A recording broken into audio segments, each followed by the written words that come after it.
MTN Sports, this is Bobcat Insider, sponsored by First Interstate Bank.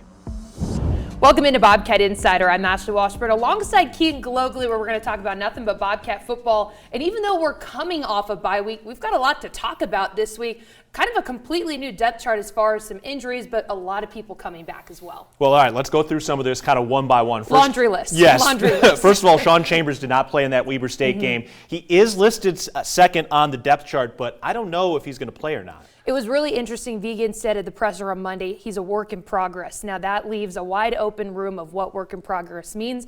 Work in progress for this week, work in progress 2 weeks from now, but he's listed on the depth chart, so that's really good to see. Right, and you know, we always think about like, well, hey, if you're playing a team under 500, should you play him? But I don't really know that that's how these coaches and these players think. And as we look forward in the running back room, another injury to Lane Sumner, but luckily when Brent Vigen kind of updated us on Monday, he didn't say that it was a season-ending injury, so to me, that's a positive news. Yeah, and if you didn't see, Lane Sumner got hurt at the end of that Weber State game, was out on crutches, but he did say week to week, so we don't really know what that time frame is, but great to see him back, as well as Coy Steel. That's a name we haven't been able to hear all year, but it's great to see him back as one of those slot receivers, because we won't have Cleveland Thomas this week either. Right, so no new updates on Cleveland Thomas Jr., so eventually we think he might be able to get back this year, but we know he will be out for this Northern Arizona game. Coy Steel, as you mentioned, that's going to be a big boost. We're going to talk with head coach Brent Vigen about that. And then the other big news, we are finally over the hump with Rylan Ort in the secondary. Yes, Rylan Ort is back, and I know you're going to talk to Vigen, of course. There's a lot to talk about him, especially getting him back in that strong safety, but we're missing another one. Let's talk about Cole Sane. He's also going to come back this week, so kind of that whole laundry list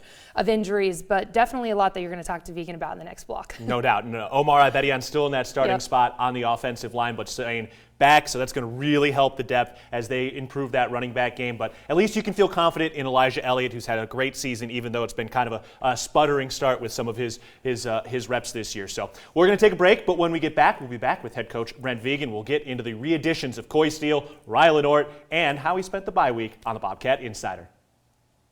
Welcome back to Bobcat Insider, sponsored by First Interstate Bank.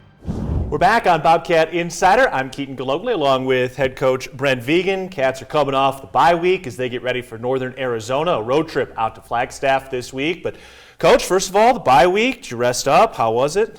Yeah, I think for our guys it's an opportunity to rest up a little bit. We still practiced 4 times, Tuesday through Thursday, then we practiced again on Saturday. But it's a different schedule for them, a little lighter schedule.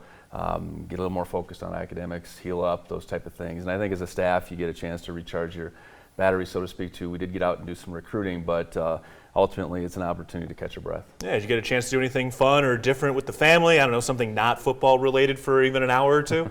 I don't know if that fits into the deal this time of year. No, I think our family's still pretty busy with all things. Had a chance to catch my middle son's football game on Friday a little bit, so otherwise it's pretty much a similar routine. Yeah, and as you mentioned, a lot of recruiting, all the assistant coaches just spreading out all over the country. How is the recruiting trail? You know, what's today's high school athlete like when you're out talking to these future Bobcats? Well, you know, we're still in the mode where we're talking to coaches, getting a chance to evaluate them and maybe watch them play, get in their school, learn more about them. The contact with the young men is still over the phone, maybe through Zoom, FaceTime, those type of things. But I think we're back into a more normal recruiting cycle now for the first time, where the contact, made with guys, whether it's at camps or ultimately over the phone and stuff, is back to where what we feel is normal. I guess for the young man, I think they're still after opportunities, and I think there's more opportunities this year than there probably have been the last couple. So for a high school kid, it's a much better year than the last couple. Yeah, no doubt. Now, from your perspective, I mean, you've been on the recruiting trail for years. What's it like selling Montana State? What's it like selling Bozeman to these future Bobcats? Well, I think Montana State, Montana in general, is out there more. I think our football program's success has certainly caught people's eye. I think the exposure that our state has is growing and growing, so people across our country are more familiar. A lot of times they might reference a TV show in particular, but no, I think people are generally excited about what we have going on here and what is available in our state. Yeah, you can see it rolling a little bit. And, you know, with the way this team has kind of grown, it's been such an interesting, steady climb from week to week. It doesn't feel like it's been a lot of big roller coasters, ups and downs and dips. And you kind of referenced some of your veteran leadership. Can you give us an idea of how some of those veterans, those 6-year guys, are leading by example week to week? Well, I think it's just that. You know, we talk about it being pretty methodical. You know, you have to go back to work every Monday and go about your business. And that starts for us with a review of the game, and then a Monday morning practice where our guys, I think our older guys in particular, set the example by going out there and work. They get a lift in the afternoon, and I think our younger guys see that that's just a process that we go through every week, regardless of who we play, when we play, where we play, all that stuff. I think our older guys have really set the example of consistency, and I think that's been shown on the game field on Saturdays. Speaking of some of the older guys, Coy Steel is returning, one of the more veteran wide receivers, a guy who can fit into the slot for you guys. What makes you excited about getting Coy Steel back, and what kind of presence do you think he's going to have, particularly this week? Well, really excited for him. It's been a long road back. It was a pretty devastating injury last fall, and you know, he decided to come back, and really appreciate that. But what Coy brings, I think, is a lot of experience, both on offense and special teams, and we'll utilize him in both areas. He's one of our better leaders, even though he's not a captain. Very well thought out when he talks, and very competitive, and I think he'll bring an edge to the Bobcats. Yeah, you kind of mentioned wanting to really appreciate the experience for a guy like that. It's got to be fun for you as a head coach, or even when you're an assistant, watching these guys kind of mature like that. What do you see when a guy kind of has that light switch flip when they really start to kind of change their focus? Well, it's all a part of their growth process while they're in college. They mature at different rates. You want them to ultimately leave seeing the big picture, leave more prepared for life after college, and you know, that's been real gratifying in my first 2 seasons as a head coach. I think you see it a little bit differently. You touch more of the guys, I guess, and you know, we got a really good group of seniors that we obviously want to extend this thing out as long as we can, but they're set up well for life after football. Yeah, that's one of the fun parts about college football, watching these guys grow. All right, we're going to take a quick break, but when we get back, we'll learn a little more about Coy Steel as Ashley Washburn sits down with him on the next episode of The Final Drive. Back after this on the Bobcat Insider. There's more coverage of the Bobcats online anytime at montanasports.com. Welcome back to Bobcat Insider, sponsored by First Interstate Bank. Hey yo, run it up, run it up, run it up, run it up, run it up, run it up, on a night and run it up, run it up, run it up, run it up, run it up, run it up, I said I'm on a night and run it up. Well, Coy Steel, first and foremost, I believe a welcome back is absolutely necessary. What has this week felt like leading up to your return on Saturday? It's been pretty fun, and just kind of some of the excitement and nerves, and it's kind of a feeling I've had in a long time, and I'm excited. It's been a long road for you to get to this point, and I'm thinking back to that Portland State game last year where you kind of thought that was the end of your career. Can you take me back to that September game? It's been a long time, but it's still kind of one of those things that's fresh in your mind and think about often. Yeah, probably one of the most difficult things I've dealt with, for sure. Well, and I can imagine having to navigate all those emotions weren't easy, especially at that moment you thought that your final drive with Montana State had been written for you and you didn't get to finish it the way that you wanted it to. What were those couple months like proceeding after that injury? Yeah, definitely just a lot of uncertainty, I think, and kind of the initial disappointment. Just kind of relied on the people around me and the people closest to me. And with some of that uncertainty, you did walk on senior day last year just because you didn't know if football was going to be it for you or what that story looked like. But in November, kind of about this time last year, you started seeing a little bit of glimmer of hope that, you know, maybe my story is not done. Maybe I can make that return. What were those moments like when you realized, you know what, I still got it left in me? I don't know. There's kind of a lot that goes into it, but you're absolutely right. I mean, there was a couple months of I don't really know what I'm going to do. But it kind of ultimately came down to like the idea or hope that maybe I could get back to being healthier than I had been leading up to that point and kind of play the game the way that I had before and would like to.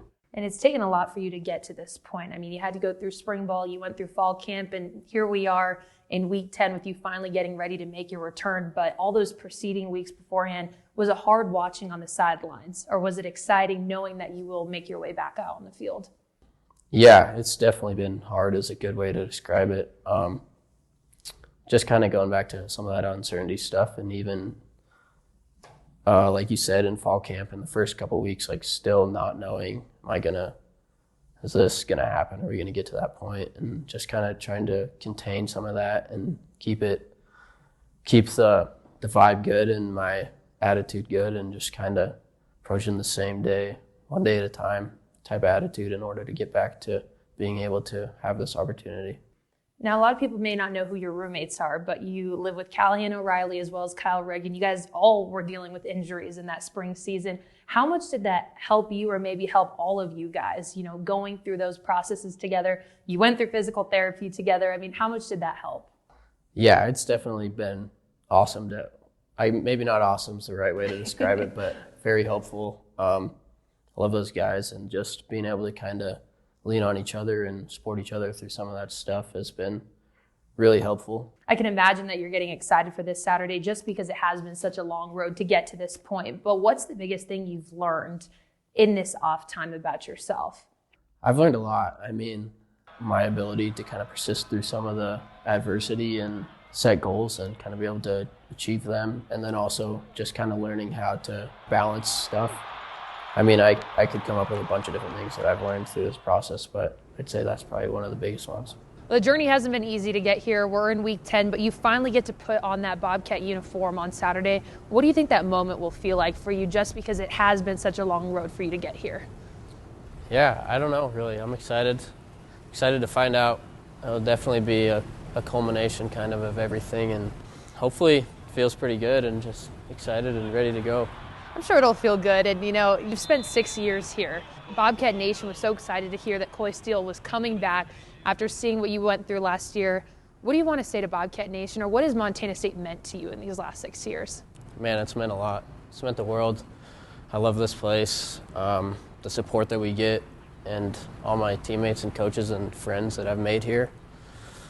So yeah, probably just thank you and appreciate the support, and I hope to kind of be able to help contribute to some of the joy and success. So, what do you want people to remember about your story when they think of who Coy Steel is, of all the adversity you faced, but you still want to come back, rewrite your story, and finish hopefully with the national championship at the end of the season? Yeah, definitely. I mean, I hope that I can just be kind of thought of as someone who stuck it out and persevered and always put their best foot forward for their teammates and themselves, and kind of hopefully set a good example and contributed to some wins and hopefully a national championship. So. Hopefully. We'll see you in January. Well, it's been awesome following your journey back here. I know it hasn't been easy, but have fun on Saturday, and also just good luck going forward. It's going to be awesome seeing what you do. Thank you. Run it up, run it up, run it up, run it up, run it up, run it up, on a night and run it up, run it up, run it up, run it up, run it up, run it up, I said I'm on a night and run it up. Welcome back to Bobcat Insider, sponsored by First Interstate Bank. Back on the Bobcat Insider, I'm Keaton Galogly along with head coach Brent Vigen, and the Cats are on the road this week at Northern Arizona University for a 2 o'clock kickoff on Saturday. All right, Coach, this is going to be a tough Northern Arizona game, but you guys get a little reinforcements in the secondary. Finally, after some false starts, Rylan Ort will be back. How important is he going to be into the secondary as you guys get into this game against Northern Arizona? I think Rylan's really important. We came out of spring with Rylan as a starter, knowing that he was going to miss some games, miss some time. He's missed a little bit more than we had originally planned. But Rylan's an excellent player. He played at some critical times last season, and he's just continued to get better and better. So he'll definitely give our guys a lift, and we're really excited for him in particular. Yeah, when you look at how your secondary has played this season, where are some of the areas of improvement that you've wanted to see as that has kind of grown over the course of the year? Well, I think continuing to defend the pass, keep the ball in front of us as much as we can, make plays when the ball's in the air, which I think we've done a better job as of late, and then tackle the football, when runs do pop. And I think in Rylan we got a guy that's going to know where he should be. He's a very good tackler, and I know he's going to give us a lift just in that regard. Well, it's going to be important as you look ahead to this Northern Arizona team. R.J. Martinez, the reigning Big Sky Freshman of the Year, their quarterback, he's been great. They really spread the ball around a ton. What do they do through the air on the offensive side of the ball? Well, you just said it. They spread it around. I think they got 4 guys with over 30 catches, so you can't pinpoint your coverage necessarily. They get all their receivers involved. They get their tight end involved, their backs involved, and he gets the ball out quick. I think that's probably the best thing he does. They haven't given up a lot of sacks, in large part because he sees it, he gets the ball, he's got a quick delivery, and he puts it in a place where his guys can make a play on it. So Martinez is having a decent year. He's distributing there and not really getting sacked, but they haven't really established much of a running game. What do you see out of their offensive line play, in particular to that running game? Well, I think they've been more dedicated to the pass. Their top back went out or in the non-conference. I think that certainly hurt the running game. He's not much of a running quarterback in particular, so I think they've just dedicated themselves more to the passing game, try to establish the run, and for us, we got to make them one-dimensional. I'm sure they'll make an attempt to run the football, and if they do, we got to tackle it and make them want to throw it and get in third and longs. All right, let's talk about their defensive side of the football, first starting in the trenches. What do you see from their defensive line? Big on the interior, for sure. And then they have twin brothers that play defensive ends, so they're very active. They don't play a lot of guys, so again, a situation where if we can wear them down, that'll work in our favor.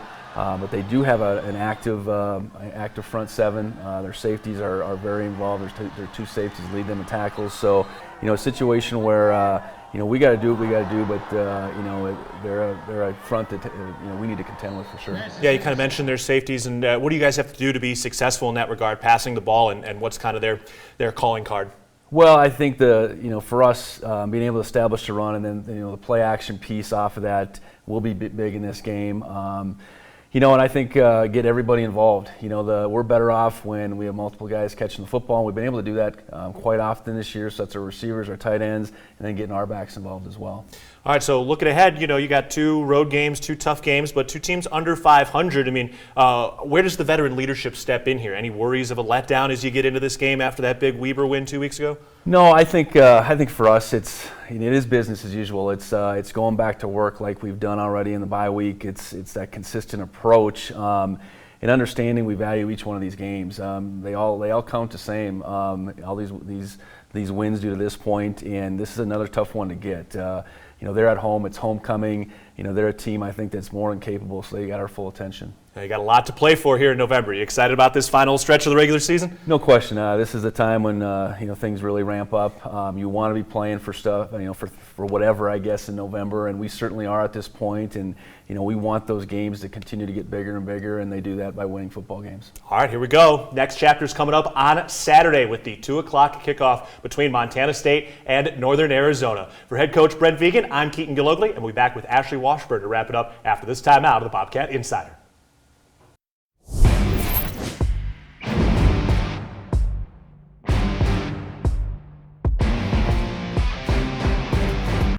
Welcome back to Bobcat Insider, sponsored by First Interstate Bank. We're back on Bobcat Insider, getting you ready for the 2 p.m. Mountain Time kick on Saturday as Montana State travels to Northern Arizona, a place where Montana State has really struggled. They've lost their last 3 games over there in Flagstaff. They haven't traveled there since 2017, so this is going to be a tough matchup for Montana State, even though Northern Arizona is under 500. They have had some difficulties in Flagstaff, and it wasn't just because Northern Arizona was a great football program at that time, but it's not easy to play in the Sky Dome. You're also playing at 7,000 feet elevation, and talking to RJ Fitzgerald. He's one of the only seniors who have actually played there, and he said it's not easy with the fans. They're sitting right on top of you. It's loud, so you're definitely going to this game not looking at their record because the better team is going to show up. No doubt. And I'm really excited to see the way Rylan Ort really fits back into the secondary. For me, that's frankly been one of the major Achilles heels for this team. That, I think, is where a lot of those big running plays have come against the Montana State defense. So when you get a guy like that back, how is it going to help elevate the game of everybody else in that secondary? And we're going to need to get that question answered on Saturday, because Northern Arizona is a pass-heavy team, and so you definitely don't want anybody to get past that last line of defense. So it'll be great to see what Rylan adds. We've heard how great he was in spring and fall camp, and so it'll be great to see what he adds on Saturday. No doubt. Hey, you got a lot to play for. It's November, and there's a Big Sky Championship on the line. There's a Big Sky Championship on the line, and then playoffs after that. So if you want to watch that game or listen to that game, you can listen to Keane on the Bobcat Sports Radio Network, or you can watch on MTN. That kickoff is set for 2 p.m. That's it for us today. For Keane Gallogly, I'm Ashley Washburn. We'll see you next week.